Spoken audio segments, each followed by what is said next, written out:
Olá, muito boa tarde. Meus queridos irmãos, meus queridos amigos, é com grande alegria que convido a todos neste momento a elevar o pensamento a Deus e a Jesus e fechemos suavemente os nossos olhos para fazermos nossa prece de abertura. Amigo Jesus, aqui nos encontramos para mais essa atividade. Sê conosco, Senhor, tua luz e tua paz, que assim seja. Amados, amadas, estamos aqui neste momento justamente para falarmos sobre a bondade de Deus. Como sempre é sobre a bondade de Deus, mas eu escolhi hoje um dos itens do capítulo Sede Perfeitos, que é os bons espíritas. Mas antes de falar sobre os bons espíritas, eu preciso comentar algo com vocês. Assisti o filme do Divaldo, maravilhoso filme do Divaldo. Mas uma das falas da Joana de Ângeles, que fala justamente sobre os bons espíritas, me fez repensar umas posturas que a gente tem com relação ao trabalho. Primeiro, o Divaldo se disse espírita. Sou espírita. E ela disse, tem certeza, Divaldo? Não é espírita ainda. E aí quando o Divaldo, já desempenhando tarefas maravilhosas no trabalho dele, foi questionado se era espírita ou não era, eu fiquei perguntando para mim mesmo, se eu sou espírita. Reconhece-se o verdadeiro espírita pela sua transformação moral e pelo esforço que cada um empreende em domar as suas más inclinações. Assevera os espíritos respondendo a Allan Kardec em O Livro dos Espíritos. Vejamos qual seria o modelo e guia seguro para a humanidade. Na resposta mais curta do Livro dos Espíritos, lá está na questão número 625 do Livro dos Espíritos, vede Jesus. Primeiro, estamos no projeto de nos tornarmos espíritas. E o modelo e guia seguro para a humanidade toda é Jesus. Não é eu, não é tu, não é o outro, é Jesus. Então essa busca deste modelo perfeito que nós precisamos ter é buscar no mestre, no rabino, entrilhando as estradas poerentas da Samaria, a Galileia, e saber que nós temos muito caminho a percorrer. Nós temos muito trabalho a executar. A tarefa está aí. No entanto, ao desempenhar a função de tarefeiro, nós, na nossa grande maioria, acabamos nos perdendo, acabamos nos atrapalhando. E aqui estamos para dizer, o caminho é a caridade, o caminho é o amor, o caminho é começar de uma vez. Não ficar esperando, eu vou esperar me aposentar para começar a fazer a caridade, porque daí eu vou ter tempo. Vivemos um tempo de pandemia. Olha quantas pessoas retornaram já à pátria espiritual e quantas ainda vão retornar. E nós esperando ainda um momento mais propício para começar um trabalho. Quem sabe a gente começa agora a fazer esse trabalho dentro de nós, nos nossos corações. Quem sabe a gente começa a realizar consigo mesmo, para depois exercitar com o outro, né? Lembram a história do amor ao próximo? Amarás teu próximo como a ti mesmo, né? Olha só, amarás a Deus sobre todas as coisas e o teu próximo como a ti mesmo.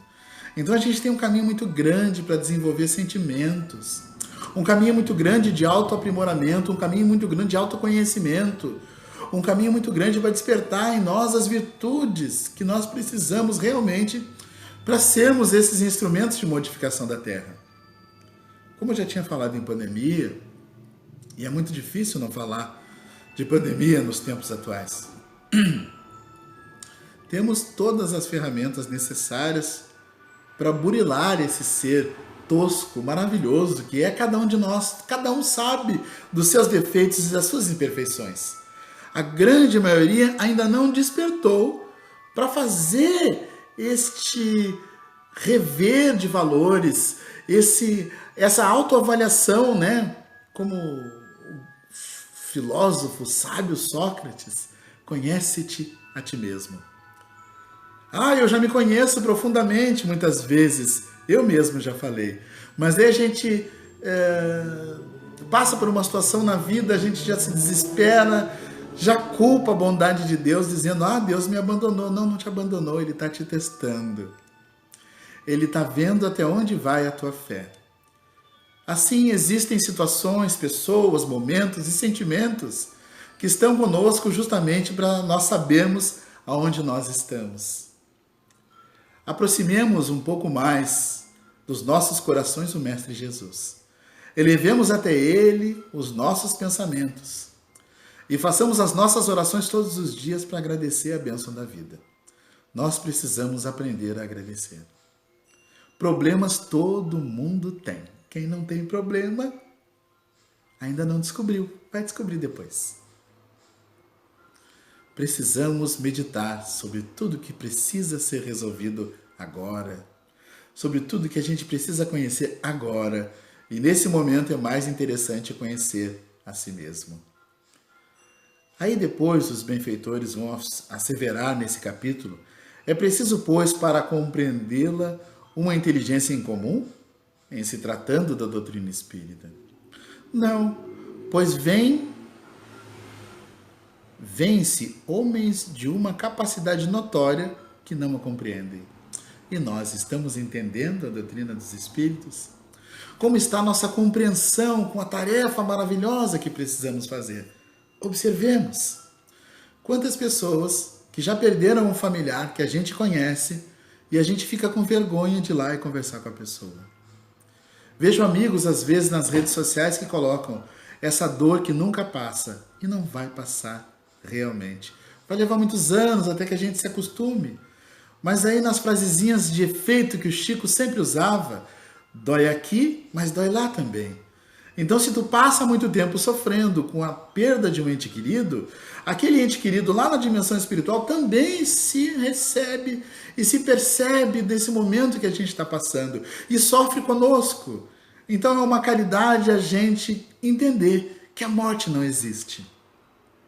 Que veio a doutrina espírita e tirou da morte este cargo de fim de tudo. Porque, afinal de contas, a gente acaba uma existência aqui e recomeça na outra dimensão.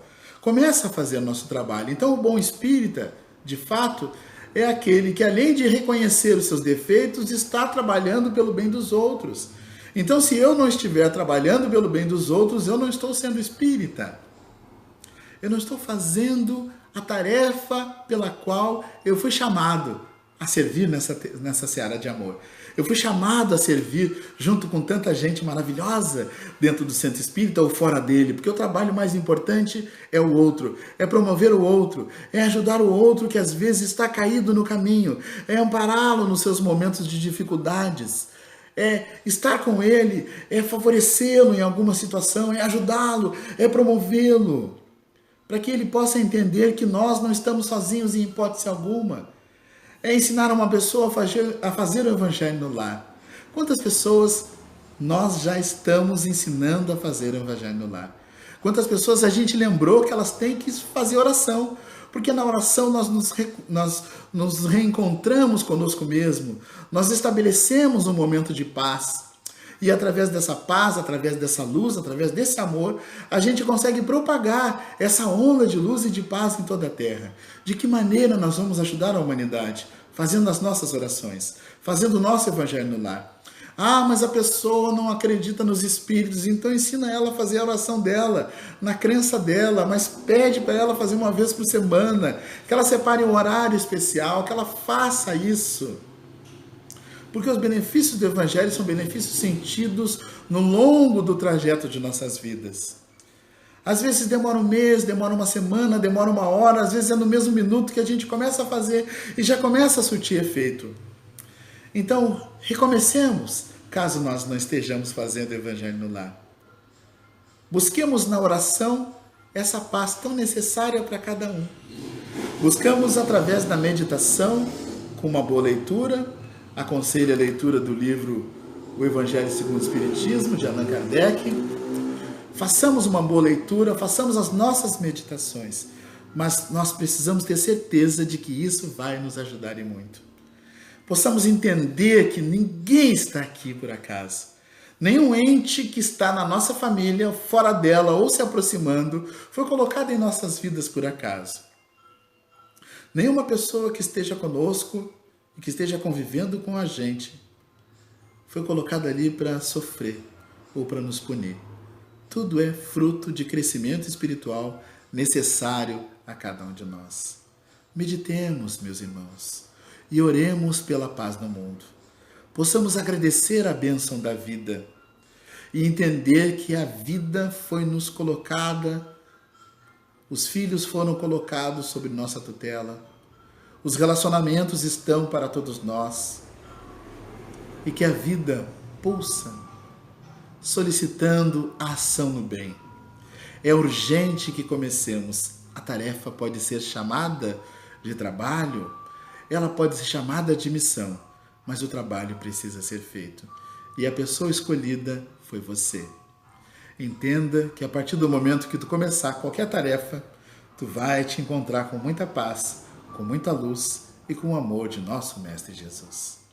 Possamos então neste momento fecharmos os nossos olhos e dizermos: Senhor Jesus, aqui nos encontramos mais uma vez para te agradecer por esses minutos que meditemos sobre esses temas do Evangelho segundo o Espiritismo. Rogar para que a tua paz, Senhor, envolva todos os lares e envolva os nossos também. Para que a tua luz, para que teu amor, neste instante, Senhor, em que a humanidade passa por uma grande transformação, possa estar no coração de cada uma pessoa. Roguemos nesse instante por todos os desencarnados, por esses que muitas das vezes retornam à pátria espiritual e não se aperceberam. Possamos orar por todos os governantes, por todos os administradores de todas as nações do mundo, para que a paz seja a regra que todos sigam e que teu amor possa estar em todos os corações, hoje e sempre, Senhor, e que assim seja. Meus irmãos, minhas irmãs, me chamo Anderson Cidade e rogo que Deus te abençoe, ampare tua família e te proteja hoje e sempre. Até uma próxima oportunidade.